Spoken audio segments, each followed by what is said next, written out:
Hi, happy Sunday.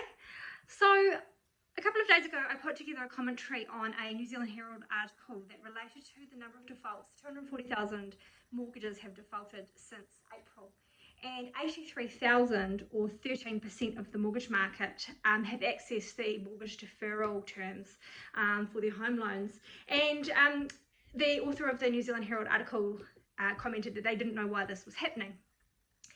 I'm putting this video together because I feel like I feel like there is a simple explanation for some of the issues, maybe not all of them, but from my side of things, I believe that our relationship with debt in New Zealand needs to be refined. So I wanted to discuss debt, good debt and bad debt, or helpful debt and unhelpful debt. And from my point of view, I see there being two forms of debt. So the first is the unhelpful debt. It's the debts you take on that as soon as you spent the money, it's gone, or as soon as you bought the item, it is worth less than you paid for it. So that looks like credit card debt, upgrading your furniture and putting it on a hire purchase arrangement. It even includes upgrading the family vehicle. As nice as those things are, when the time comes that you want to access the buying power that you have, you've already spent it on things that actually don't contribute towards your affordability. Good debt is something that provides a return greater than the cost of the money that you've borrowed. And that could be investment property, where there is a rental return coming in that covers the cost of the property. It could be buying a business. You're currently earning a salary, you move across into a business and suddenly your earning potential is far greater. Or a vehicle or equipment that makes you more efficient or be able to handle more work with the same amount of manpower or lady power. So what I see at my side of things is people often come to me wanting to access loans for those purposes, but they've already accessed loans for those purposes. So that's the vehicles, the credit cards, those are the two worst. And Afterpay also comes into your servicing, all those buy now, pay later sort of cash flow ones. Those hinder you from being able to access the money for the growth purposes.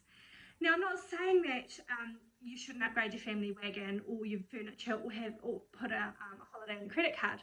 But what I'm saying is you should have a short-term, medium-term and long-term goal for your financial situation.